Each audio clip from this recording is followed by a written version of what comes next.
the shape of the Earth. Disregarding the dome, the essential flatness of the Earth's surface is required by verses, like Daniel chapter 4 verse 10 and 11. In Daniel, the king saw a tree of great height at the center of the earth, reaching with its top to the sky and visible to the earth's farthest bounds. If the earth were flat, a sufficiently tall tree would be visible to the earth's farthest bounds, but this is impossible on a spherical earth. Likewise, in describing the temptation of Jesus by Satan, Matthew chapter 4 verse 8 says, "Once again, the devil took him to a very high mountain, and showed him all the kingdoms of the world, or cosmos, in their glory." Obviously, this would be possible only if the earth were flat. The same is true of Revelation chapter 1 verse 7, "Behold, he is coming with the clouds. Every eye shall see him." The celestial bodies.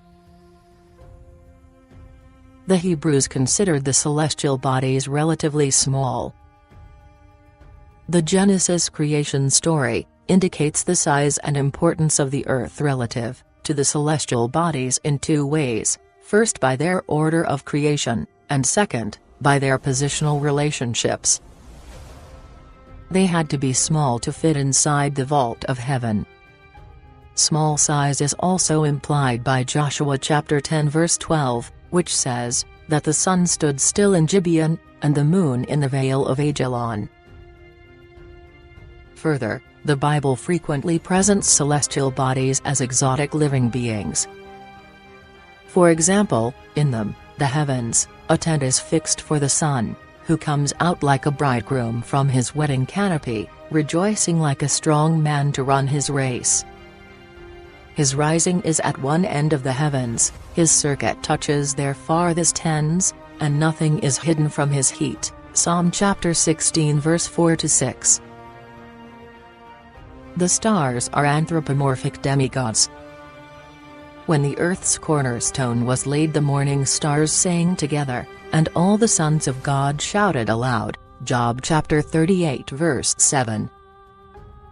The morning star is censured for trying to set his throne above that of other stars. You thought in your own mind, "I will scale the heavens, I will set my throne high above the stars of God, I will sit on the mountain where the gods meet in the far recesses of the north. I will rise high above the cloud banks, and make myself like the Most High." Isaiah chapter 14 verse 13 and 14. Deuteronomy chapter 4 verse 15-19, recognizes the godlike status of stars, noting that they were created for other peoples to worship. Stars can fall from the skies according to Daniel chapter 8 verse 10 and Matthew chapter 24 verse 29. The same idea is found in the following extracts from Revelation chapter 6 verse 13-16. The stars in the sky fell to the earth, like figs shaken down by a gale. The sky vanished, as a scroll is rolled up. They called out to the mountains and the crags, "Fall on us, and hide us from the face of the one who sits on the throne." This is consistent with the Hebrew cosmology previously described, but it is ludicrous in the light of modern astronomy. If one star, let alone all the stars in the sky, fell on the earth, no one would be hollering from any mountain or crag. The writer considered the stars small objects, all of which could fall to the earth without eradicating human life. He also viewed the sky as a physical object. The stars are inside the sky, and they fall before the sky opens. When it is whisked away, it reveals the one throned above. See Isaiah chapter 40 verse 22. In the ancient flat earth model, however, east and west were about as far apart as you could get, which seems to be the image Psalm chapter 103 verse 12 was intended to invoke. In my view, all arguments to prove the Bible teaches a spherical earth are weak if not wrong-headed.